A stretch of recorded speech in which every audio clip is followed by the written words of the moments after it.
Hello mga kariyan, meron po tayong gagawing electric pan dito na bagong dating. Ito po ay maingay daw, sabi ng may-ari. Ang tatak po nito ay Asahi stand pan. Obserbahan po natin kung anong klaseng ingay yung sinasabi ng may-ari. Isaksak po muna natin ito sa outlet. Ayan, subukan nating ilagay sa number 1. Ayun, maingay nga. Yan ang ingay mga kariyan, naririnig nyo. Ayan, yun ang ingay niya, number 1 yan. Malamang ganun din sa number 2, number 3, ganun din. I-off natin. Yun po ang ingay ng electric pan na ito. Ulitin natin. Ayan, naririnig nyo. Ayan. I-off natin. Yun pala ang sinasabing ingay. Buksan po muna natin ito para makita natin ang loob kung saan manggagaling yung ingay na yun. Dinala ito ng may-ari dito ay ganito na ang itsura. Wala ng LC, wala ng screen, wala na ang ibang parts kasi binaklas niya ito at hindi niya alam gawin. Tanggalin lang natin ang mga cover. Shoutout po sa lahat ng aking mga subscribers dyan. Palaging nanonood sa aking mga video. Maraming salamat po sa inyong mga suporta. Tingnan natin kung ano yung tumutunog dito. Subukan natin pihitin yung shafting. Alugin natin ito. Taas, baba, kaliwa, kanan. Parang okay naman. May play siya. Okay ang clearance. Malambot naman siyang ikutin. Pero bakit maingay? Baklasin po muna natin ito. Tingnan natin kung may gas-gas yung kanyang shafting. Tanggalin din ang swing arm. Tanggalin po yung 4 na tornilyo sa bawat kanto para mabiyak natin ang motor. Pasensya na po kayo at against the light yung ating camera.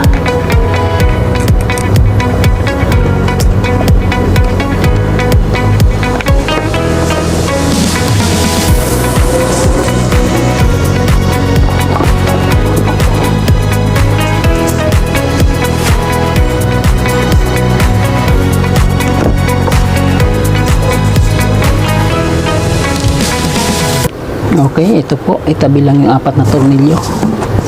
Gamit po yung flat screw. Sundutin lang yan para matuklap. Okay, itabi muna ito. Obserbahan po natin itong shafting nya. Okay naman. Makinis pa. Wala siyang blower. Spacer lang ang nakalagay, walang blower. Malakas pong uminit pagka walang blower. Lalagyan po natin ito mamaya. Natuyuan po ito ng langis. Tingnan natin yung kabila. Tuyo din po ng langis ito. Lahat po ng bushing ay tuyong-tuyo sa langis. Nakakapagtaka ay bakit maingay.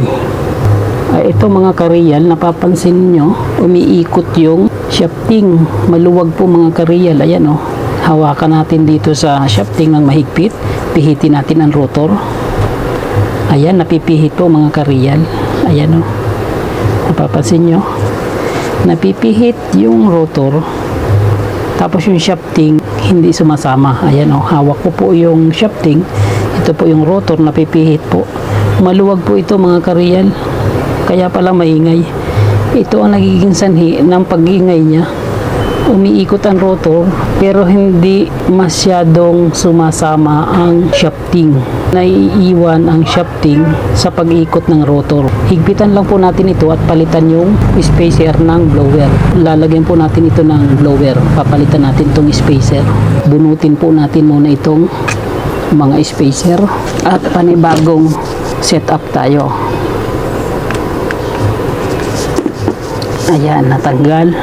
Ita-timing lang po natin yung sukat ng rotor dito sa core. Ayan, medyo kapos. Pupukin lang po natin yan.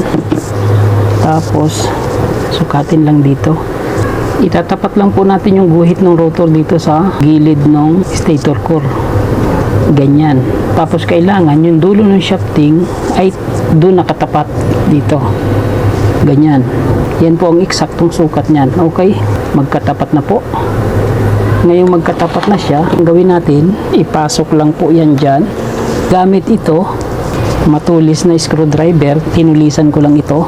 Pupukin natin dito, sundutin natin para sumikip yung shafting sa butas ng rotor.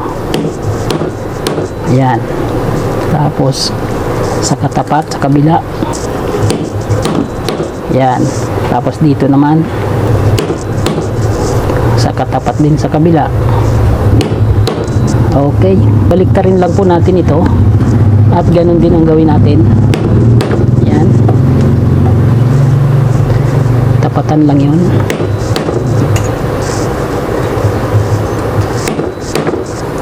Ginagawa po natin yan para sumikip yung shafting sa butas ng rotor. Ayan, subukan natin pihitin ngayon. Hindi na po napipihit yung rotor, masikip na po siya. Kanina, maluwag pihitin yan. Pag hinawakan yung shafting, hindi sumasama yung shafting sa pagpihit ng rotor. Ngayon po, pag pinihit na natin siya, sumasama na po yung shafting. Ayan o, pumipihit na rin po yung shafting. Matigas na po ang pagkakapasok ng shafting dun sa butas ng rotor. Pwede na po natin yan na ibalik ang spacer. Yung manipis na spacer, isa lang ilagay natin. Sukatin natin sa stator. Tama-tama po yung sukat. Itong guhit ng rotor po at saka itong kanto ng stator core, dapat magkatapat po yan doon sa ilalim. Ganito. Ganyan. Sukat po natin yan dyan. Okay, tama-tama po. Saktong-sakto po sa kanto yung pinakang guhit ng rotor doon sa ilalim. Ngayon po ay lagyan din natin ng blower dito sa unahan. Kanina walang blower, ito na lang ang blower na ilagay natin. Tapos itong isang spacer. Ayan. Sukatin natin sa front housing kung tama na yung kanyang spacing. Subukan natin na hilahin. Dapat may clearance na maliit. Okay, kumakalog ng konti. Pag tinulak hilan natin, dapat may spacing na masusukat tayo. Katulad yan, nabubunot-bunot natin, meron siyang space na maliit. Tapos pag inalog natin, taas baba, wala. Kaliwa kanan, dapat walang alog. Yan po ang tamang setting ng shafting at saka bushing. At bago natin po tornilyuhan, lagyan po muna natin ito ng langis. Patakan lang po natin ang langis doon sa pinakang bushing sa likod. Okay, napatakan na.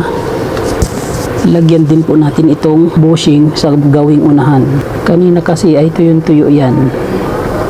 Okay, masikip na ang shafting sa rotor.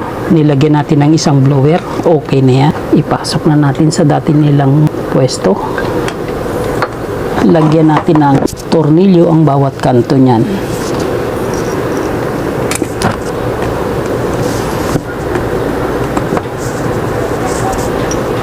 Tapatan lang ang paglagay dito sa kabila.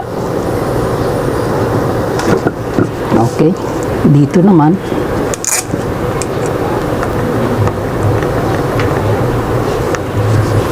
at sa katapat naman sa kabila rin.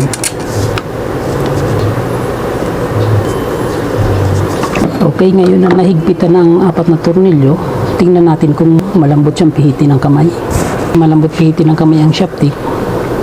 May clearance na rin siya at walang alog kaliwa kanan, taas baba. Sa ganitong sitwasyon, okay na po ang setting ng bushing at saka shafting. Ganun na rin ang rotor. Ibalik na po natin yung swing arm.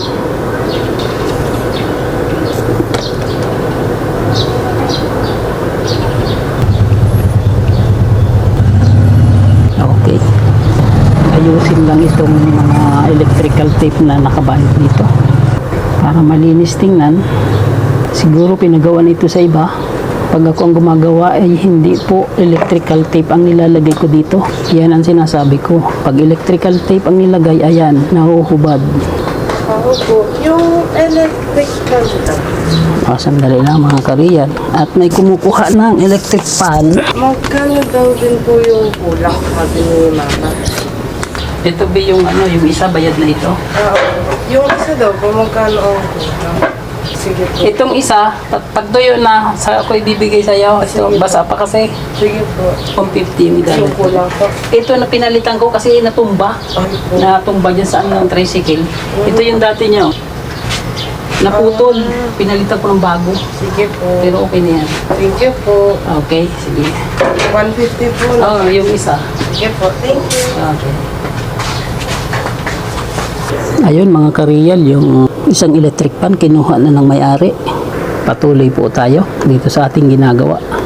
Ito po ay papalitan na rin natin ang masking tape. Yan yung sinasabi ko na ayaw ko magbalot ng electrical tape ang gamit. Dahil ganyan po ang nangyayari. Oh. Yan. Palitan po natin yan ng masking tape. Ito po. Pag masking tape, hindi nahuhubad.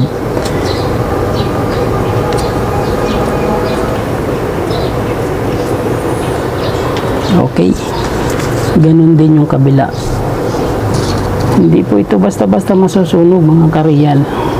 Heat resistant naman po yan. Hindi rin ito nahuhubad pag uminit. Hindi katulad ng electrical tape nahuhubad pagka umiinit. Ayan.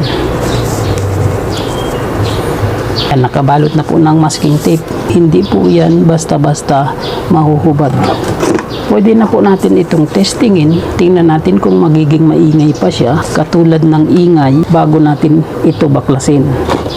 Isaksak muna natin sa outlet. Pihitin natin sa number 1. Ayan mga kariyal. Tumahimik na siya. Wala na siyang ingay katulad nung ingay kanina. Ayan po, nawala. Ang naging problema lang po kaya naging maingay ito. Maluwag po yung rotor sa shafting niya. Hinigpitan lang po natin ito at nilagyan ng blower para maiwasan po ang overheating.